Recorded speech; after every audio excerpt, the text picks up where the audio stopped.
Donc voilà, aujourd'hui, c'est la vidéo où je me maquille avec la palette Natasha Denona, le côté marronné. Mais est-ce que vous savez encore c'est lequel le côté marronné? Je l'ai explosé à terre, donc du coup, on ne le saura pas. Et j'ai pas envie de regarder. Donc ça va être suspense, suspense. Et on va parler un petit peu de l'obésité, on va parler de mon parcours. Donc c'est parti. Mon teint est déjà fait, donc pour ça, voilà, il n'y aura rien d'autre. J'espère que ce sera pas trop long, que ce sera assez court. Et puis que ça vous aidera. Alors, je ne vous fais pas part de mon expérience pour vous en dissuader. Vous êtes votre propre chef, n'est-ce pas? Vous faites vos propres choix. Je vous donne juste un élément qui pourrait, on ne sait pas, peut-être arriver. Voilà, c'est une possibilité. Mon cas n'est pas un cas général. Je ne suis pas tout le monde. Mon corps est différent du vôtre. Le vôtre est différent des autres. Donc voilà, chacun a sa manière de fonctionner, chacun a sa manière de réagir. Le médecin, le chirurgien est très important et le suivi est très important. Donc voilà, on va commencer maintenant. Et là, je ne sais même pas c'est quoi les numéros des teintes, les noms des teintes, parce que tout s'est mélangé. Je vais essayer de vous les montrer au fur et à mesure. Ça va être un peu complexe, je pense. Bon, allez, c'est parti. On va commencer par celui-ci, là, en coin externe. Donc voilà, moi ça a commencé, bon j'ai toujours eu des problèmes de poids, déjà petite, dans mon carnet de santé, il était noté qu'il fallait que je fasse attention, enfin j'ai toujours eu ces problèmes de poids et ça s'est accentué une fois que je me suis fait opérer des amygdales. En fait moi j'ai un rapport, j'allais dire particulier, mais je me suis rendu compte que beaucoup de personnes étaient comme moi. J'ai un rapport avec l'alimentation qui est émotionnel, c'est-à-dire que je mange mes émotions. J'ai beaucoup de mal à contrôler cet aspect de ma nutrition, de mon alimentation, parce que si je suis mécontente, si je suis de mauvaise humeur, non, peut-être pas, mais si je suis triste, je vais manger, si je suis contente, je vais manger, enfin voilà. C'est très complexe à gérer ces choses-là. Donc voilà, donc j'ai un rapport assez complexe avec la nourriture et je vous le répète, hein, vous n'êtes pas tout seul dans ces cas-là, je sais que je ne suis pas toute seule, mais bon, il est quand même important de le signaler et sachez que j'ai aussi un problème, c'est que j'étais, parce que je suis beaucoup moins, boulimique, donc je mangeais et ensuite je m'affamais. Donc le, j'ai une personne, un psy qui m'avait dit que j'étais une boulimique à tendance anorexique. C'est-à-dire qu'une fois que j'avais fait ma crise de boulimie, je m'affamais pendant des jours pour équilibrer. Alors je ne sais pas, hein. Écoutez, je suis pas médecin. Voilà. Juste que, bon, voilà. Ça, c'est un petit peu le pourquoi du comment. Ensuite, je me suis fait opérer de base d'un anneau gastrique. Je ne l'ai pas fait pour moi. Je l'ai fait pour mon ex parce qu'il me trouvait trop grosse. Et du coup, quand quelqu'un vous trouve trop gros et que vous l'aimez, vous avez envie de vous faire opérer. Ne le faites pas pour quelqu'un, faites-le pour vous. J'en suis la preuve vivante. Je l'ai fait pour quelqu'un, ça n'a servi à rien. Je suis restée 6 mois en ne perdant que 5 kilos. Quand vous vous faites opérer, vous devez perdre plus de 5 kilos en 6 mois. Moi, je n'ai perdu que 5 kilos en 6 mois. C'est vraiment très peu. Et comme quoi, le milieu dans lequel vous êtes joue énormément. Ce n'est pas anodin comme opération, il faut être soutenu, il faut être compris un minimum. Je ne dis pas que votre entourage puisse comprendre votre besoin de maigrir, votre envie de maigrir, mais ils doivent un minimum comprendre que c'est aussi pour votre santé. Oui, les personnes grosses n'ont pas toutes des problèmes de santé. Oui, appelons quelqu'un de gros, gros, tout simplement, sans que ce soit une insulte. Quelqu'un qui est gros n'a pas spécialement des problèmes de santé. Quelqu'un qui est gros peut être très bien portant médicalement parlant, ne rien avoir comme problème. Mais sachez que même si vous vous sentez bien dans votre corps, le poids peut engendrer des problèmes de santé. Voilà, une première chose. Ensuite, ce n'est pas parce que vous faites, allez, j'exagère, mais 1,60 m pour 80 kg que vous êtes obèse. Non. Tant que vous vous sentez bien, c'est très bien. Voilà, moi j'étais obèse, moi je faisais 120 kg pour 1,64 m. J'étais obèse, j'étais en obésité morbide et de toute façon, j'ai commencé à avoir des problèmes. C'est-à-dire que j'ai commencé à avoir des problèmes de genoux, que j'ai toujours parce que mon poids ne fait que fluctuer. J'ai eu des problèmes de quoi? Bah, après, j'ai eu des problèmes pour m'habiller, mais ça, c'est plus de la mode. Enfin, voilà, j'ai commencé à avoir certains problèmes, et puis ça s'est accentué. Maintenant, j'ai de l'arthrose, donc voilà. Donc voilà, alors moi j'ai fait l'anneau gastrique. L'anneau gastrique, ça s'est très bien passé. Bon, je vous dis, au début, j'étais pas dans mon état, on va dire, j'étais pas soutenue par mon ex, donc ça n'a pas fonctionné. Mais une fois que je l'ai quitté, mon état d'esprit s'est senti beaucoup mieux. Je me souviens, je l'ai quitté un janvier, au mois de janvier. J'ai fêté mon anniversaire, j'étais célibataire. J'avais en un mois, même pas un mois, parce que je l'ai quitté en début janvier, peu après Nouvel An. Et je suis née le 30 janvier. Donc mon anniversaire s'est passé, je pense qu'il y a eu 20 jours d'écart. Sur ces 20 jours, j'ai perdu 5 kilos alors que je mangeais, mais attention, hein, je prenais l'apéro, je faisais la fête, voilà quoi, j'étais pas non plus en régime healthy, hein, loin de là même. Et j'ai perdu 5 kilos. Franchement, le moral était une libération à ce moment-là. Et puis, au fur et à mesure, je suis descendue jusqu'à 74 kilos. Pour moi, alors oui, bien sûr, dans un idéal, j'aurais aimé faire 60 kilos. Mais franchement, je me sentais tellement bien avec mes 74 kilos. Franchement, je me sentais plus libérée dans mes mouvements. J'étais plus apte à faire des longues marches sans être essoufflée. Non, franchement, ce poids-là que j'avais, là je vais utiliser celui-ci là. Ce poids que j'avais, pour moi, c'était le poids idéal à ce moment-là. Je répète toujours à ce moment-là, parce que selon les moments de votre vie, vous n'avez plus les mêmes besoins, les mêmes attentes, et vous ne pouvez plus atteindre les mêmes choses. J'ai eu 3 enfants depuis. Je ne pense pas pouvoir réatteindre 74 kilos comme ça par enchantement. Je pense que si je veux les atteindre, ce sera très difficile. Et de toute façon, pour le moment, clairement, je ne suis pas dans un mood à ça. J'ai beaucoup de stress, enfin bref. Donc, ça, c'était mon anneau gastrique. Ensuite, j'ai rencontré mon mari. J'ai eu d'abord Morgane. Quand j'ai eu Morgane, je n'ai pas desserré mon anneau gastrique, je l'ai gardé, j'ai pris un peu de poids que je n'ai pas perdu tout de suite. Et avec le stress, mon estomac m'a empêché de manger, j'ai dû faire desserrer mon anneau. J'ai dû le faire desserrer parce que avec le mariage et le stress, je ne savais plus manger, même ma salive, je ne savais pas l'avaler. Parce qu'à ce moment-là, moi, je disais pas que je vomissais, je disais que je crachais, donc je recrachais ma salive. Donc j'ai dû aller me faire desserrer l'anneau en urgence parce que je ne pouvais plus rien faire, quoi. Oui, je perdais du poids, mais je m'affamais parce que clairement, je crevais de faim et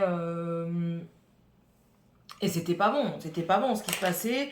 Donc voilà, j'ai commencé à le faire desserrer. Et mon poids est revenu, donc j'ai recommencé à regrossir et tout ça. Le mariage passé, j'ai voulu le refaire resserrer une fois. Sauf que, rebelote, mon estomac n'a jamais réaccepté le resserrage. J'ai dû le refaire desserrer. Cette fois-là, c'était la dernière fois. Ensuite, là, je vais prendre... ça va être un make-up très rapide. Je pense que je vais prendre celui-ci, là, le marron, là. Et ensuite, je vais venir un peu plus dégrader avec celui-ci. Voilà. Comme ça, au moins, vous êtes au courant. Ensuite, donc, je vous dis, je l'ai desserré, je l'ai gardé au même niveau pendant un moment. Et j'en ai eu marre de voir que je reprenais du poids. J'étais remontée à 94 kilos. Je n'en pouvais plus. Et c'était les moments où on parlait beaucoup de sleeve et tout ça. Je suis retournée voir mon chirurgien qui m'avait opéré de l'anneau gastrique. La pire erreur de ma vie. Parce qu'en fait, moi, j'ai eu un chirurgien. Ses suivis, c'était un mail. Vous aviez un mail tous les mois auquel vous répondiez. Si vous ne répondiez pas, il n'y en avait rien à secouer. Personne ne vous appelait pour savoir si ça fonctionnait, si ça allait bien, si vous aviez un problème. Et c'est à ce moment-là que je me suis rendu compte qu'en fait, ces mails, il les a fait juste par acquis de conscience parce qu'il ne les prenait même pas en compte. J'avais des problèmes avec mon anneau quand j'ai commencé à ne plus savoir manger et il n'a jamais répondu à mes mails quand je lui disais comme quoi je ne savais plus m'alimenter. Ça aurait dû me mettre la puce à l'oreille, sauf que Ben non, j'étais dans le truc, je veux perdre du poids assez vite et tout ça. Et je me suis dit de partir chez mon chirurgien actuel, ça va aller un peu plus vite. Oui, ça a été plus vite. Je, je ne vous contredirai pas sur ça. Mais je n'ai eu aucun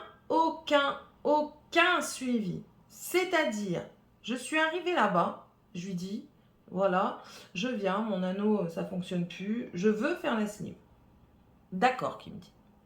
Il me dit pas, oui, mais ça peut faire ça, nanana. Tu signes ça, dedans il y a les contre-indications, ce qui peut t'arriver. Mais en tant que médecin, je pense que tu as le devoir. S'il y a des médecins qui me suivent, j'ai un doute, mais s'il y a des médecins qui me suivent ou alors du corps médical, dites-moi un petit peu si je me trompe, mais pour moi, je pense qu'un médecin a le devoir d'informer son patient sans qu'il ait besoin de lire. Oui, il a besoin de lire pour avoir peut-être plus d'informations, mais le médecin doit donner un premier éclairage, donner un petit peu les complications qu'il peut y avoir de prime abord, les premiers qui peuvent arriver. Moi, je n'ai eu aucun truc. Il m'a dit, tu lis ça, dedans il y a les contre-indications, tu me le rends demain. Ben moi, il me dit ça, tu me le rends demain, ça veut dire que je vais être opérée rapidement, donc que je vais perdre du poids rapidement. Donc qu'est-ce que je fais? Je signe, je survole, mais alors vraiment survoler, je vois le mot complication. Pour moi, je suis une warrior, une Wonder Woman, je ne peux pas avoir de complications. It's impossible. Sauf que si. Voilà. Donc, vient le jour de l'opération. Alors oui, ça a été très vite, je n'ai eu aucun suivi. Normalement, vous devez avoir un suivi. Surtout ça, un suivi préopératoire et post-opératoire. Attention, faites bien attention à ça. Préopératoire, en toute logique, vous devez avoir des... comment ça s'appelle? J'aurais dû prendre un fard plus clair pour estomper un peu plus. Oh bah tant pis, ça resterait comme ça et je vais estomper avec un propre. Préopératoire, vous avez des réunions, enfin en tout cas dans le chirurgien qui m'a suivi après, vous avez des réunions, vous avez des rendez-vous avec des kinés, avec des médecins, avec des psychologues, avec des infirmiers spécialistes de l'obésité. Vous n'êtes pas livré à vous-même. Moi, j'ai été livrée à moi-même et puis voilà, donc j'ai été livrée à moi-même.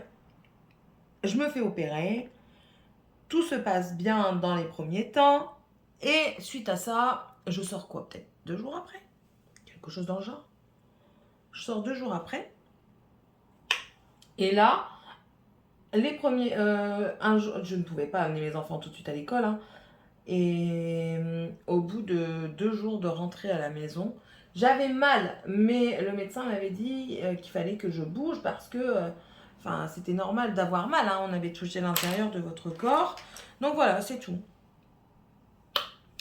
Et je me souviens, et je dis, bon, allez, je vais suivre ce que le médecin m'a dit. Je vais aller chercher mes enfants. Je vais pas me laisser aller. Bon, après, j'ai jamais été du genre à me laisser aller. Mais je vais aller chercher mes enfants, je vais pas me laisser aller. Je faisais rien d'exceptionnel, hein. Mon ménage, c'était mon mari qui le faisait. J'avais pas de... Je faisais rien hein, d'extraordinaire. Je ne portais même pas mon fils. Mon fils qui était encore petit, bébé, donc je ne le portais même pas pour vous dire que je faisais très attention. Ma belle-mère venait toute la journée, elle s'occupait de mon garçon et mon ménage était fait par mon mari. Donc clairement, je ne faisais rien pour que ça n'aille pas. Et puis un jour, mon mari va se coucher et je lui dis, bah écoute, j'arrive. Il commençait très tôt, il se levait à 5h du matin. J'ai écoute, j'arrive, je termine de regarder mon film. Mais en fait, j'étais en grande souffrance. J'avais mal, j'avais très mal au niveau de mon estomac. Je n'ai pas trouvé une seule position antalgique, donc c'est-à-dire une seule position qui me soulage. Tu regardes ta voiture où, toi? Enfin bref. J'avais aucune position qui me soulageait. Bon là j'utilise mon eyeliner de chez Essence mais en noir, en marron. J'avais aucune position qui me soulageait et je suis restée comme ça jusqu'à 5h du matin. Vous voyez? Ouais bon après c'est de l'eyeliner.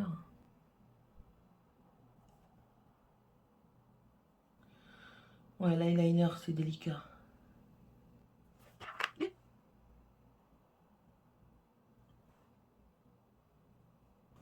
Ouais, si vous voulez un conseil avec la teinte de l'eyeliner, je trouve que le marron adoucit le regard. Le noir le rend un peu plus intense.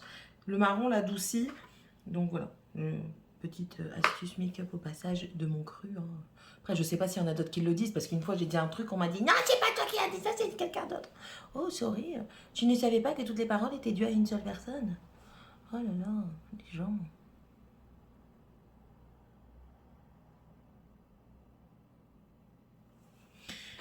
Enfin voilà. Donc, jusque 5 heures du matin, je souffre, hein, mais je vous dis, en plus de ça, j'ai une tolérance à la douleur plus forte que certaines personnes. On s'en est rendu compte quand j'ai accouché parce que suite à ma césarienne, c'était limite, j'ai gambadé comme une gazelle pour aller voir ma fille en néonatologie. Après, c'est peut-être le fait de la néonatologie qui m'a transportée, mais même à mes césariennes futures, j'étais pareil. Donc, on en a déduit avec le médecin que j'avais une tolérance à la douleur assez importante. Hop, donc voilà. Et donc c'est tout, hein. J'attends que mon mari se réveille, je patiente bien gentiment, c'est la seule fois où j'ai été très patiente et gentille. Et puis arrive 5 heures au matin, entre temps j'étais partie dans mon lit vers 4h30, étant donné qu'il allait se lever, je me suis dit bon je vais essayer d'aller me reposer au moins une demi-heure, et c'est tout.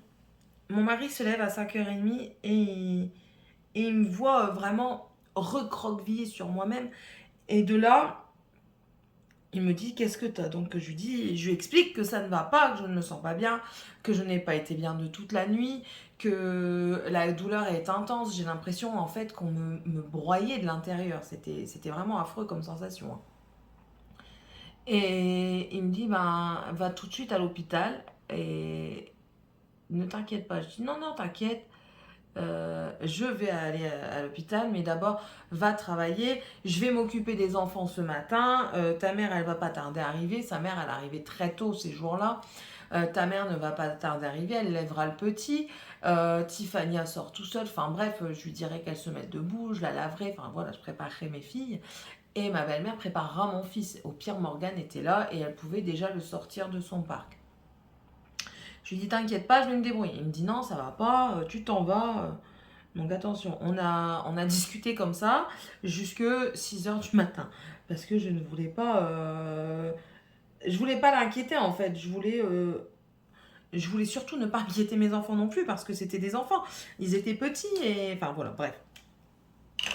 Je voulais inquiéter personne. Et pour finir, ben, j'obéis et j'arrive là-bas, j'arrive vers 7h30. Pour vous dire à quel point je ne voulais pas partir maintenant, tout de suite. J'arrive là-bas vers 7h30 et de là, j'arrive aux urgences et les urgences me disent qu'ils sont fermés, qu'ils n'ouvrent qu'à 8h. Il ne faut pas chercher midi à 14h. Du coup, elle me dit, je peux vous mettre en chambre, mais c'est inutile, vous allez payer et puis voilà, vous n'aurez pas de rendez-vous, vous ne verrez pas le médecin avant qu'il arrive. Ok, ben, je dis, c'est pas grave, je vais attendre dans ma voiture. Je me mets dans ma voiture, alléluia, j'avais trouvé une position qui me faisait plus ou moins du bien. J'ai réussi à m'assoupir, vraiment m'assoupir parce que j'avais quand même mal dans la voiture. J'avais mis mon réveil et le réveil sonne, je sors de ma voiture, je me dirige vers les urgences et là je lui explique ce qui m'arrive, je lui explique mes problèmes. Ils appellent le chirurgien qui n'arrive qu'à 9h. J'ai attendu 1 heure dans la salle d'attente. En train de me tordre de douleur. Hein. Enfin bref. Chirurgien arrive, bah il faut vous faire une radio et tout ça. Il fait la radio. Et puis là, on voit sur la radio qu'il y a comme un gros amas de fumée. Ça faisait franchement un amas de fumée comme la cheminée, vous savez, là dans les films, qui monte et qui descend comme ça. Et en fait, tout mon liquide gastrique se déversait dans mon abdomen. Et ça avait commencé parce qu'il m'a opéré tout de suite. Il ne pouvait pas laisser. J'avais une fistule. Une fistule est un trou dans l'estomac. Et étant donné qu'on ne peut pas laisser le liquide gastrique se déverser dans l'abdomen, il m'a opéré dans l'heure qui a suivi. Et il s'est avéré que les liquides gastriques avaient commencé à attaquer mes organes internes. Heureusement, pas gravidiquement, mais gravement. Moi, je sais plus si ça se dit. Enfin bref, on s'en fout. Et du coup, ça va. J'ai pu être rescapée. échappé, sauvé, on va dire. Mais ensuite, il y a eu une très longue convalescence avec d'autres complications. J'ai eu une septicémie, donc septicémie, comment dire, une bactérie dans le sang, hein, on a dû me mettre sous antibiotiques. Je suis passée à un fil de la mort, donc ça a été très loin, ça a été très compliqué parce que là j'en parle un peu plus détaché parce que ben voilà, ça s'est passé il y a déjà quelques années. J'ai un petit peu fait mon deuil de mon corps de rêve. Maintenant, ce n'est plus un corps de rêve maintenant, c'est un corps de Dieu. De déesse. Ouais, je sais, il faut avoir de l'autodérision. Et bon, c'est tout, hein, mais ce qui a été le plus dur pour moi pendant cette période, parce que j'ai quand même été hospitalisée de septembre à, enfin, on va dire octobre, parce que je suis rentrée vraiment fin septembre. J'ai quand même été hospitalisée de octobre jusqu'au mois de janvier. J'ai été libérée de mon hospitalisation. J'ai pas toujours été hospitalisée dans l'hôpital, hein, j'ai été hospitalisée chez moi aussi. J'ai été libérée de mon hospitalisation au mois de janvier, mais pour mon anniversaire, quoi. Je crois que j'ai été libérée 10 jours avant mon anniversaire. Bref, donc voilà, donc là j'arrive en soins intensifs. Soins intensifs, j'ai une poche pour... j'avais pas encore de poche pour me nourrir, je mens, c'est pas vrai. J'avais des multiples perfusions partout dans mes bras, sauf que moi j'ai des veines qui sont pas aux normes. Mes veines roulent et elles étaient fragiles parce que le produit qu'ils me mettaient était très agressif. C'est plus compliqué de le mettre en bacan. J'avais un drain aussi, je peux vous le montrer. Hein, hop, attention, j'ai un deuxième trou de balle, faites pas attention. Voilà, vous voyez, hop. Moi, j'ai j'ai eu un drain qui se situait du coup à cet endroit-là, qui permettait d'évacuer tout ce qui coulait de mon estomac dans mon abdomen. Ça permettait que ça ne stagne pas et puis que ça n'attaque pas de nouveau mes organes. Je suis restée comme ça un moment et un jour, le médecin me refait manger. Il me dit, oh, tu dois être guérie, on peut manger. Ok, ben qu'est-ce que je mange? Ben tu t'aimes bien le café, le chocolat? Je dis moi j'aime pas le café, donc je prends du chocolat et il me donne une biscotte beurrée et tout ça. Donc c'est tout. Le chocolat passe, j'ai pas mal, je sens un truc qui passe dans mon estomac, mais je n'ai pas mal. Donc j'y vais tout doucement, hein, et là je commence à manger un mini bout de biscotte. Et je sens que ça commence à me gratouiller. Je le sens à l'intérieur. J'appelle l'infirmière appelle le médecin lui dit non, c'est pas grave, c'est les débuts. Bon d'accord, je remange petit à petit. Et tout d'un coup, une douleur, mais ça a été vraiment un éclair de douleur, mais intense. J'appelle l'infirmière, je dis écoutez, j'ai très très mal. Écoutez, je n'ai pas facilement mal, mais j'ai très très mal et c'est pas possible. Je ne peux pas, je peux plus manger. Oui, mais le médecin a dit qu'il fallait que vous mangiez. Je veux bien, mais je peux pas, j'ai mal.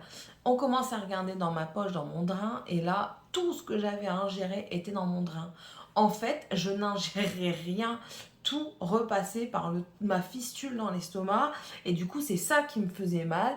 Et j'ai refait une infection. Alors là, je ne sais plus ce que c'était l'infection. J'ai refait une infection. Je suis retournée en antibiotiques. Mais avec tout ça, mon corps qui réagit puissance 10 000 aux antibiotiques parce que j'en prends jamais, m'a déclenché une mycose de la bouche à l'arrière. Ne sachant pas encore que c'était une mycose, ils m'ont mis en... Comment on dit? En isolement. Sauf que ce jour-là, mes enfants venaient me voir. En fait, ils ont mis l'isolement. Mes enfants étaient dans le bâtiment, ils arrivaient. Donc, au moment où ils mettaient la poubelle d'isolement, une bâche, parce que là, ils mettent une bâche, comme quoi vous êtes en isolement, vous devez mettre des gants et tout ça. Enfants interdits, bien sûr. Et au moment où ils mettent la poubelle, le dernier truc d'isolement, mes enfants attendent à la porte et là, je les vois. Et là, je me mets à pleurer. Ça a été... La douleur à côté de ça, c'était du pipi de chat, quoi. C'était vraiment des broutilles. J'ai vu mes enfants Ma maman venait de se faire... oh, j'ai envie d'en pleurer. C'est ce passage-là qui est le plus compliqué. Ma maman venait de se faire opérer en plus de la hanche. Et là, je vois mes enfants à la porte. Pourquoi on ne peut pas rentrer? Et je les vois, ils étaient tellement contents de me voir. Ça faisait déjà plus d'une semaine et demie qu'ils ne m'avaient pas vue. Moi avec. Et là, je les vois. Et ma mère, elle l'a vu. Il n'y a pas une vidéo comme ça où je ne vais pas pleurer. C'est pas possible, cette affaire. Ma mère a vu que je commençais à pas être bien. Elle est partie avec les enfants. Elle a dit à mes enfants, c'est pas grave, on reviendra. Maman, elle est juste très fatiguée. Vous inquiétez pas, on reviendra. Du coup, ils sont partis. Ça va, ils n'ont pas fait de misère. Mais moi, on m'a arraché un bout de mon cœur ce jour-là. Quand ils sont partis, ça a été...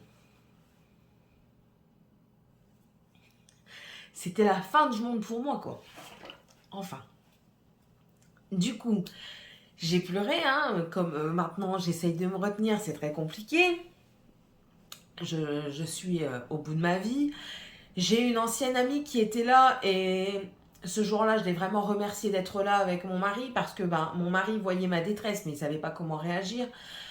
Mon amie de ce moment-là est venue et c'est pour ça que je regrette un petit peu ce qui s'est passé parce que elle aussi m'a soutenue. J'ai eu vraiment deux personnes extérieures à ma famille qui m'ont vraiment soutenue dans les moments très difficiles. Donc, c'est pour ça que si elle passe par là, je l'en remercie. Je regrette ce qui s'est passé entre nous, mais je la remercie d'avoir été là dans ces moments-là. Et, et en fait, c'est tout quoi. J'étais en isolement et j'ai recommencé à faire de la température. L'infection revenait. Le médecin n'a jamais voulu se déplacer parce que le jour où normalement il devait venir, mon mari était là. Il est parti voir les infirmières. Il leur a dit, ma femme ne va pas bien. Pour vous expliquer un petit peu, j'étais en température élevée malgré les produits qui mettaient, les antipyrétiques. Et ce qui s'est passé, c'est que je remontais en infection. Le médecin, quand ils l'ont appelé, ils ont dit j'ai pas le temps de venir. Je suis au restaurant, je peux pas venir maintenant. Bon, d'accord, ok, pas de problème. Et c'est tout. Depuis ce jour-là, je n'ai plus eu aucun contact avec lui parce que mon mari a demandé mon transfert avec son gastro-entérologue. Étant donné que tout était en rapport avec mon estomac, il a appelé son gastro qui s'occupe de lui pour la maladie de Crohn. Il lui a expliqué un petit peu ce qui se passait et il lui a dit, écoute, moi personnellement, je ne peux rien faire parce que c'est mon domaine sans lettres, mais j'en parle à mon confrère et de toute façon, on va la faire transférer ici. Ce sera le mieux. J'ai été transférée à Valenciennes, à la clinique Vauban. Et de là, c'est ça en fait qui m'a sauvée, on va dire. Je suis arrivée tout de suite. Il n'y a pas eu un seul moment où je n'ai pas eu... Tous les jours, je voyais le médecin. Tous les jours. Là, je ne le voyais même pas tous les jours, quoi. Et là, tous les jours, il venait me voir. Et je suis arrivée là-bas. J'ai eu IRM, scanner, pour voir comment ça se passait. Ils m'ont demandé ce que je faisais. Ils m'ont demandé si je buvais. Je dis, non, il m'a dit de pas boire, que c'était pas bon. Il me dit, bah si. Alors là, ça a été la goutte d'eau, vous voyez, qui m'a fait regretter mon choix de mon chirurgien, de mon ancien chirurgien. C'est que, il me dit, bah si, il me dit, voilà, ton corps est fait de bactéries. Et les bactéries se développent, mais si tu ne les fais pas aller vers l'arrière, les digérer pour les sortir à un moment donné, elles vont prendre le dessus. Si elles prennent le dessus, elles vont vouloir migrer dans d'autres endroits et c'est ça qui cause des mycoses, d'après ce qu'il m'a dit. Je suis pas médecin, je vous le répète. Du coup, il m'a dit, il faut que tu bois parce que quand tu bois, l'eau va emporter les bactéries qui sont trop présentes et elle va les digérer et tout ça. Mais il va falloir du temps, étant donné que tu n'as pas bu, il va falloir beaucoup de temps avant que ton infection, ta mycose, disparaissent. Effectivement, il a fallu 2 mois et demi avant que ma mycose disparaisse. Bref. Et donc du coup j'ai bu, je buvais très très peu, attention, une micro-goutte, mais au moins je buvais, je rinçais ma bouche et ça faisait du bien. Et après j'ai mis ce qu'on appelle des queues de cochon. C'est très bizarre, mais en fait c'est parce que ça fait cette forme-là. Et ce qui se passait, c'était que quand ça sortait, lui ça le remettait tout de suite dans mon estomac. Il m'a dit ta fistule elle était trop grosse pour dire de la laisser se résorber toute seule, elle aurait eu beaucoup trop de mal à se résorber et je serais restée là pendant 6 mois. C'était pas possible. Donc, il m'a mis 2 queues de cochon qui ont permis, du coup, une meilleure cicatrisation. Je suis ensuite... J'ai été nourrie. Donc, on m'avait posé une voie centrale dans l'ancienne clinique ici. Cette voie centrale m'a nourrie un moment parce que je ne pouvais plus les garder dans les bras, mes veines pétaient.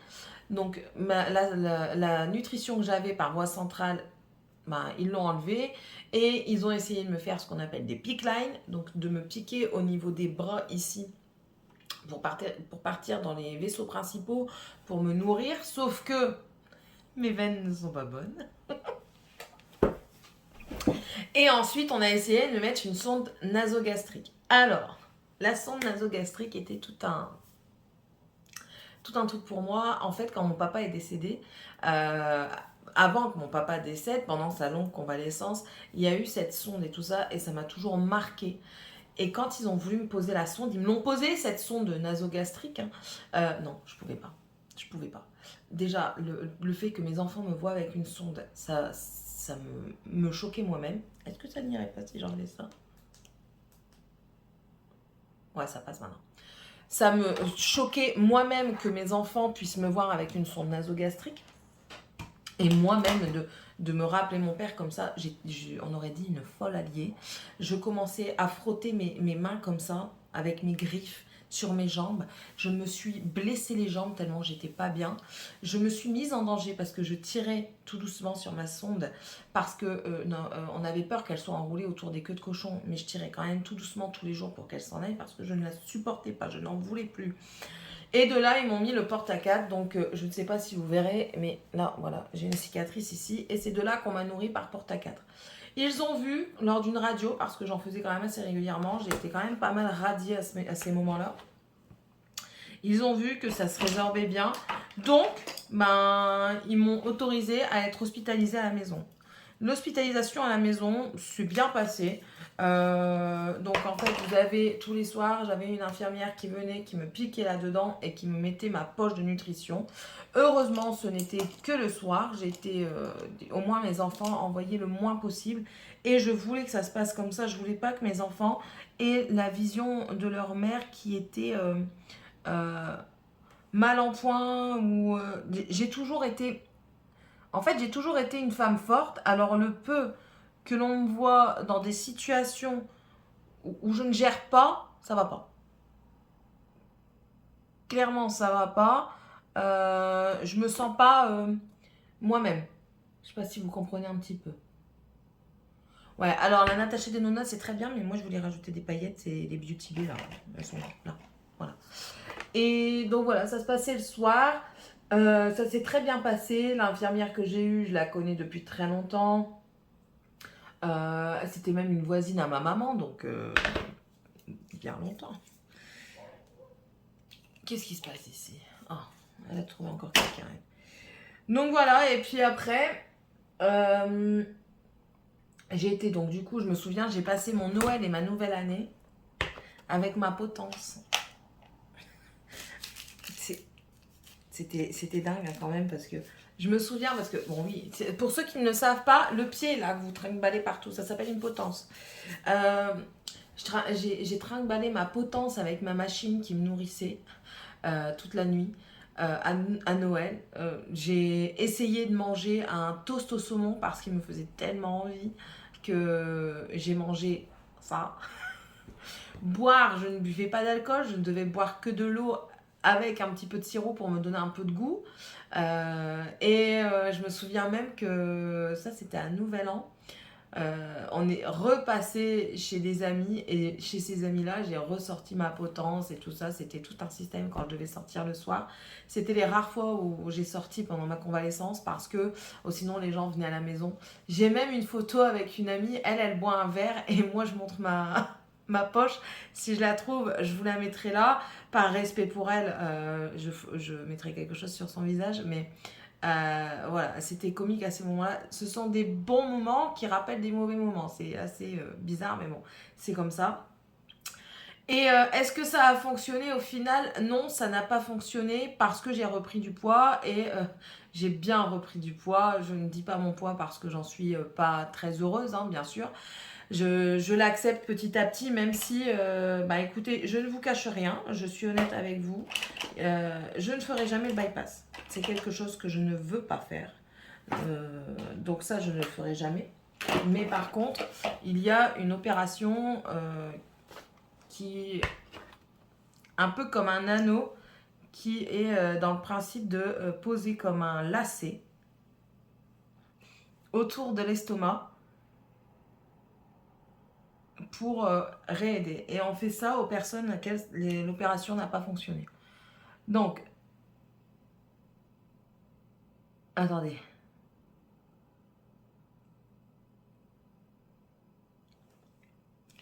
Donc, je ne vous cache pas que cette opération m'intéresse. Je regarde l'heure, le temps aussi. Déjà tout ce temps-là? Non. Ah bah si, bah ça va être long.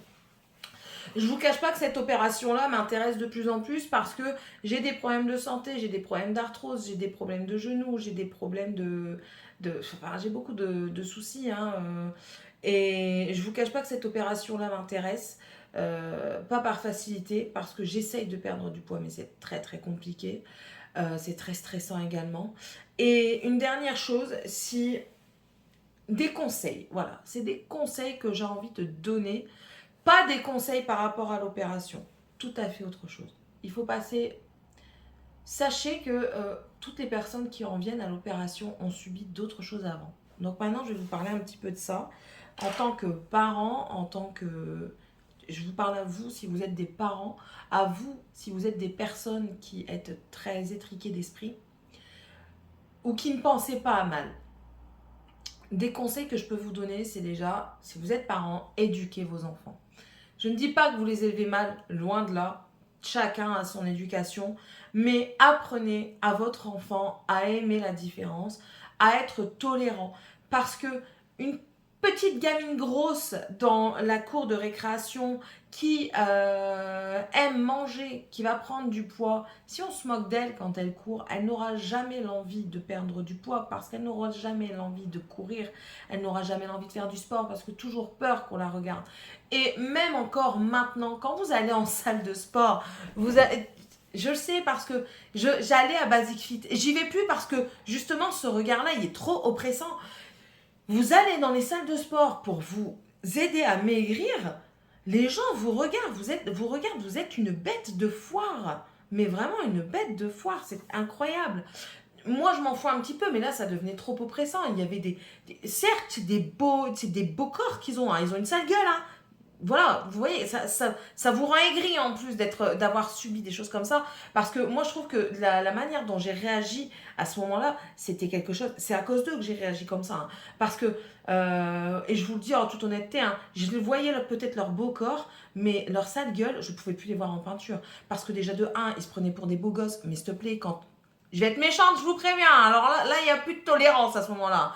Mais tu peux avoir un beau corps, mais quand tu regardes la personne qui est grosse avec autant de mépris, de méchanceté dans ton regard, alors que, je suis désolée, il te manque des dents, t'as des trous dans ta face, t'as une oreille plus grande que l'autre, t'as une coiffure à la sgelfonnière qui veut rien dire du tout et que tu en ressembles à rien, que t'es affreux, que tes dents elles sont jaunes, que tu pues la transe. Ben non, je suis désolée, t'es pas mieux que quelqu'un d'autre en salle de sport. À ce que je sache, tu pues la transe comme tout le monde en salle de sport. Moi, je peux la transe aussi, mais enfin. Bref, ça m'a rendue très méchante à ce moment-là, donc j'ai arrêté d'y aller aussi pour ça, parce que le des gens. Oui, pour le moment, je fais plus de sport parce que ça m'a dégoûtée. Je vais bientôt le reprendre ici à la maison avec quelques petites applications que j'ai vues et des petites astuces que j'ai vues sur internet. Je vais tenter ça. Et voilà. Donc déjà ça par rapport aux salles de sport. Si vous êtes beau, bien baraqué, hein, vous avez un beau corps, ou même toi, hein, petite dame qui est jolie, avec un beau corps, un beau cul, des beaux seins, des bras qui pendent pas, que tu ressembles pas à une chauve-souris quand tu fais coucou. Arrête de regarder les autres avec mépris, tout ça parce que toi tu as un plus beau corps que l'autre. Sauf que ton corps ne plaît peut-être pas aux autres. Les autres aiment peut-être la grosseur, mais Ça m'énerve, ça m'énerve. Cette situation m'énerve. Enfin bref. Et puis, ça, c'était vraiment de l'énervement par rapport à ces gens-là. Mais ce que je vais vous dire là, c'est par rapport à vos enfants. Donc, éduquez vos enfants parce que les enfants sont très méchants entre eux. Si vous ne leur apprenez pas la tolérance, si vous ne leur apprenez pas à aimer les autres tels qu'ils sont, ils vont être méchants avec les autres. Je l'ai vu, je l'ai subi quand j'étais plus jeune, au collège. Attention, c'était très très très méchant. J'en suis devenue à me comporter comme un garçon manqué, à me faire une carapace sur moi, à avoir beaucoup trop d'autodérision. Je me foutais de ma gueule avant que les autres se foutent de moi, pour vous dire à quel point j'en étais. J'ai même quelqu'un de ma famille qui voyant comment les gens réagissaient avec moi, il voulait pas me défendre de peur de se les mettre à dos. Il avait le même âge que moi. De peur de se les mettre à dos, du coup, il en rajoutait une couche. Et puis, quand vous êtes amoureux et quand vous êtes jeune et que les autres voient que vous êtes amoureuse et que vous êtes jeune, eh ben, ils aiment bien vous donner des rendez-vous auxquels vous allez, vous croyez être jolie pour la personne, parce que de garçon manqué, vous vous êtes trouvé votre carapace, vous mettez un petit peu de féminité, ils sont tout un groupe et ils se foutent de votre gueule, c'est pas très gentil, d'accord? Ça met quand même des trucs en tête qui sont pas très rigolos. Le harcèlement aussi, éduquer vos enfants au harcèlement. Il n'y a pas que le harcèlement par rapport à l'orientation sexuelle, il y a le harcèlement corporel, le harcèlement de différences corporelles, donc pour les gros, pour les personnes handicapées, pour enfin beaucoup de choses. Voilà, je pense que le début de la tolérance, non, je pense que la tolérance débute avec l'éducation. Si vous n'élevez pas vos enfants dans la tolérance, dans le fait de voir les personnes telles qu'elles sont et non pas telles que vos enfants voudraient les voir, ce serait déjà pas mal. Je me souviens plus de ce que j'ai dit avant, mais oh là là, l'Alzheimer me guette. Bref, ce fut une vidéo assez longue. Je pense qu'il va y avoir quand même des parties de coupées. Enfin voilà. Bref, enfin voilà. Tout ça pour vous dire ça. C'était très long, hein, je sais, désolée. La palette est très bien, c'est pas la première fois, ni la deuxième, ni la troisième que je m'en sers. Je m'en sers déjà depuis un petit moment, hein, vous le savez.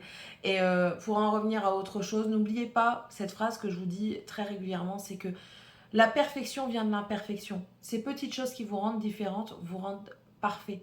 Voilà, parfait, parfaite. Féminin, masculin, on s'en fout. Non-genré, on s'en fout. La perfection, tout simplement. C'est le fait d'être imparfait. Parce que si on se ressemble tous, on n'est pas intéressant, clairement. Et on s'ennuierait. Mais royalement. Bref, allez, sur ce, n'hésitez pas à mettre un pouce en l'air, à mettre un petit commentaire. Dites-moi un petit peu si vous aussi, vous avez subi un petit peu ce genre de harcèlement, si vous aussi, vous connaissez des personnes qui ont des problèmes de poids, qui ont eu des problèmes aussi par rapport à leur opération, qui veulent se faire opérer. Si vous avez des questions, il n'y a aucun souci, je peux y répondre. Dans ma famille, il y a 5 personnes qui se sont faites opérer en plus de moi. Ça s'est très bien passé. Très très bien. Elles n'ont rien eu, aucun souci. Donc voilà, je suis vraiment sur 5, enfin sur 6, j'en suis qu'une quoi. C'est 1 sur 6 quoi. Dans toute ma famille. Donc voilà, n'hésitez pas à poser des questions. Je pourrais même leur poser s'ils veulent bien me répondre. Il n'y a aucun problème, mais ils vont me répondre. Et puis voilà. Sur ce, n'hésitez pas non plus à vous abonner si ce n'est toujours pas fait, si vous le désirez. Et on se retrouve dans une prochaine vidéo. Bye.